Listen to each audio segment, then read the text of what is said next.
एक तरफ जहां शासन ने आम जनता की सुविधाओं को देखते हुए कोरोना नियमों में कुछ छूट दे दी है, वहीं अनुशासनहीन आमजन से कोरोना नियमों का पालन कराने में स्थानीय पुलिस प्रशासन के पसीने छूट रहे हैं। ताजा मामला स्थानीय सवारकर ओवरब्रिज चेकिंग पॉइंट का है, जहां पर यातायात पुलिस द्वारा चेक पॉइंट लगाकर कोरोना नियमों का उल्लंघन करने वाले तत्वों के विरुद्ध कार्रवाई की जा रही थी। तभी वहां स्वास्थ्य विभाग का एक वाहन क्रमांक MP04BC7065 इमरजेंसी ड्यूटी का बोर्ड लगाए हुए पहुंचा, जिसमें नियमों के विपरीत 5-6 सवारी बैठी हुई थी और प्रतीत होता था कि वाहन का इस्तेमाल निजी कार्यों के लिए किया जा रहा है। जब पूछताछ शुरू हुई तो वाहन चालक पुलिस से हुज्जत करने लगे और उसके तुरंत बाद एक वाहन को जब पुलिस ने रोका तो वह भी गाड़ी से उतरकर पुलिस पर अपना रोक झाड़ते हुए ड्यूटी पर तैनात सूबेदार महेश कुमार जगदेव पर बरस पड़े और भोपाल के किसी एडिशनल एसपी का हवाला देते हुए गाड़ी छोड़ने का कहने लगे। लेकिन सेना से पुलिस सेवा में आए हुए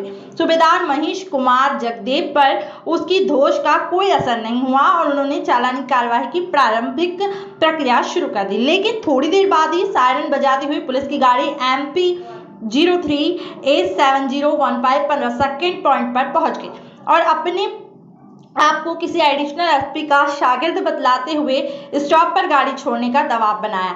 आखिर उसी समय भ्रमण पर निकले ट्रैफिक इंस्पेक्टर घटनास्थल पर पहुंचे और उन्होंने बीच बचाव करते हुए दोनों वाहनों को छोड़ दिया।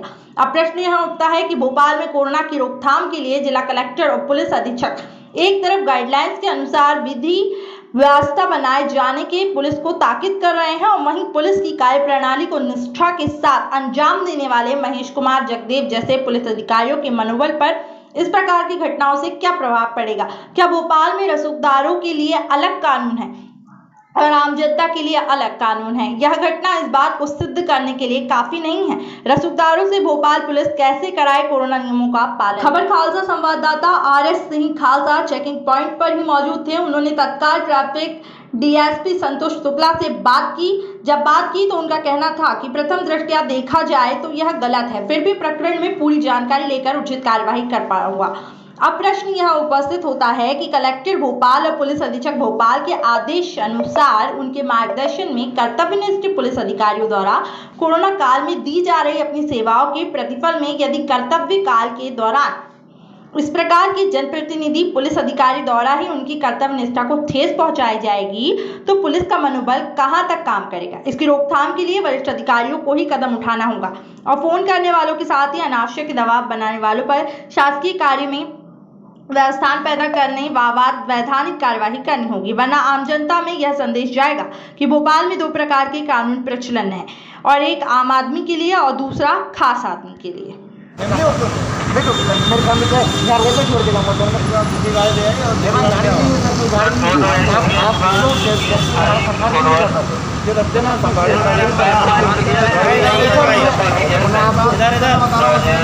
मैं आपको बहुत सही नियम के बारे में जो शासन ने बनाया वही उसका पालन करवा रहे हैं। सर मेरा निवेदन इतना है आपको बताना चाह रहा हूँ कि मेरे बच्चों को घर पे छोड़ना था सर। तो कोरोना संकट जो बीमारी चल रही है उसका जो कोरोना गाइडलाइन बनी है ना उसके मुताबिक चलिए आप मुझे क्यों परेशान बहुत है सर। आप देख लीजिए भाई साहब, हर बंदा एक गुरु है।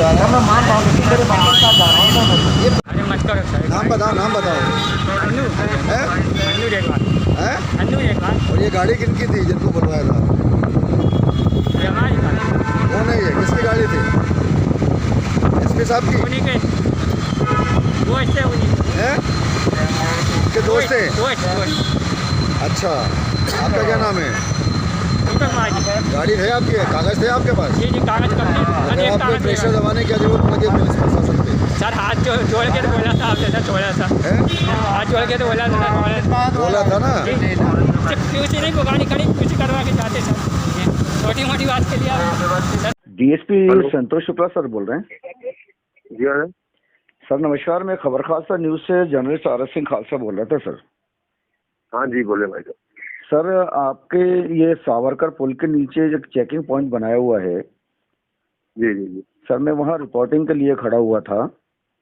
हाँ तो आपके एक महेश कुमार जगदेव हैं SI, हाँ वो सर सुबेदार है। हाँ सुबेदार है सर। वो बड़ी बखूबी अपनी ईमानदारी निष्ठा के साथ चेकिंग पॉइंट चला रहे थे हाँ हाँ और जो लोग मास्क नहीं लगाए थे या जो ओवरलोड कारों में सवारियां थी उनका चालान बराबर कर रहे थे।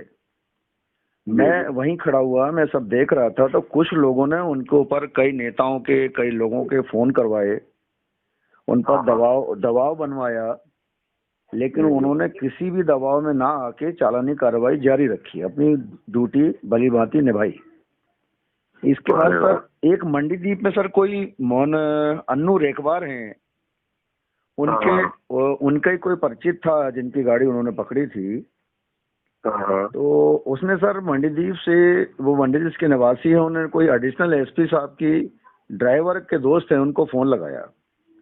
तो सर वो एडिशनल एसपी साहब की गाड़ी वहां आई और वो एसआई साहब को थोड़ा सा खरी खोटी सुनाने लगे और उन पे दबाव बनाया कि आप इसकी चालानी कार्रवाई ना करें, उसे छोड़ दें। तो सर एक तरफ तो शासन, प्रशासन और सरकार कोरोना संक्रमण को रोकने के लिए ये सोशल डिस्टेंसिंग और मास्क, इसके लिए चालानी कार्रवाई कर रही है, चेकिंग जगह जगह पॉइंट बनाए हुए हैं आपके डिपार्टमेंट में, बड़ा सराहनीय काम हो रहा है। लेकिन इस तरह सर जो बड़े आला अधिकारियों के स्टाफ के लोग जो उनकी ड्यूटी करने से रोकते हैं, इनके विषय में सर आपका क्या ख्याल है सर? क्या कहना है? जैसे मैं चर्चा करूं कि क्या इश्यू है, 2 मिनट आपको होल्ड करिए, मैं लगाता हूँ। जी सर। Hello hello hello. हाँ जी, हाँ जी सर, मैं आपका वर्जन लेना चाह रहा था सर कि इस विषय में क्या है आपका विचार, क्या कहना चाहते हैं आपकी ये ड्राइवर और स्टाफ के लोग जो कानूनी कार्रवाई करने से रोक रहे हैं, आपकी दृष्टि में गलत है या सही है सर? नहीं, बिल्कुल सिद्धांत रूप में तो बिल्कुल गलत बात है ना ये। भाई वो रोक रहा है तो और किसी कारण से रोक रहा है, किसी आपको नियम तोड़ने के कारण रोक रहा है। जी सर। तो सर गलत है सर, डिपार्टमेंट के कुछ लोग तो बहुत अच्छा अपनी ड्यूटी निभा रहे हैं और डिपार्टमेंट के ही आला अधिकारियों को लोग उन पर दबाव बना रहे हैं, तो ये तो टोटल गलत है ना सर। नियम तो सबके लिए बराबर होते हैं सर। नहीं, देखिए मैं जैसे पूरी घटना एग्जैक्टली क्या है, कौन आया था, क्या बोला, जी, उस हिसाब से मैं कुछ बोल पाऊंगा। जैसे जहाँ तक आपकी बात से मैं समझा हूँ जी, तो प्रथम दृष्टया मेरे को गलत लग रहा है जी, है ना। अब मैं बाकी जैसे उसका डिटेल पता करूं, कोई नहीं। देखिए ये तो पुलिस की आपने बात कर दी जी, जिसका भी आप चालान करने के लिए रोकेंगे तो वो तो बचने का हर संभव प्रयास करता है, बहाने करेगा, जी सर, फोन कराएगा, ये करेगा, वो करेगा। हाँ, लेकिन सर ये तो गलत है, ये तो गलत है ना, लोग पुलिस पे दबाव बना रहे हैं तो गलत कर रहे हैं। पुलिस जो भी कर रहे हैं, पुलिस जो भी कानूनी कार्रवाई कर रही है सर, मैं सेफ्टी के लिए कर रही है, वो सेफ्टी के लिए कर रही है। जैसे मैं नूतन कॉलेज पे खड़ा हुआ, जी सर, मेरे पास भी आते हैं फोन, जी, है ना। तो जी, किस स्थिति में आ रहा है फोन, जी, क्या कंसीडर करने लायक है, इमरजेंसी सही में ऐसी है कि अगला कोई बता रहा है, तो उस हिसाब से डिसाइड करते हैं कि अब इसका क्या करें। जी। लेकिन सर जो भी लोग फोन लगा रहे हैं, अधिकारी हों या व्यक्तिगत लेवल पे हों या पॉलिटिक्स के लोग हों, दबाव बना रहे हैं, तो मेरे हिसाब से तो ये है कि कानून का उल्लंघन ये लोग कर रहे हैं और नियम कानून को तोड़ने के लिए अपना योगदान दे रहे हैं उसमें। आपका क्या कहना है इस विषय में? कायदे से तो देखिए उनको, उस व्यक्ति को बोलना चाहिए कि भाई आपने गलती की, आप फाइन भरिए। जी सर। भाई पुलिस अगर चौराहे पे खड़ी है तो बेमतलब ना वो किसी को जानती ना पहचानती, वो तो अभी जैसे 8 बजे से कर्फ्यू, आप 8 बजे के बाद दिख रहा है तो हमने रोक लिया आपको। बिल्कुल सर, उसके बाद पुलिस सर कार्रवाई करती है तो लोग दबाव बनाते हैं, ये तो गलत है ना सर। पुलिस तो जो भी आज की तारीख में काम कर रही है सर, वो देश के लोगों की सेफ्टी के लिए काम कर रही है, अपनी जान जोखिम में डाल के 24-24 घंटे ड्यूटी कर रही है सर। लेकिन कुछ आपके आला अधिकारी को नुमाइंदे उनको नियम तोड़ने के लिए मजबूर कर रहे हैं सर, ये तो गलत है ना सर। जहाँ तक देखिए मैं महेश को जानता हूँ, वो किसी ऐसे उसमें वो दबाव में आता भी नहीं है।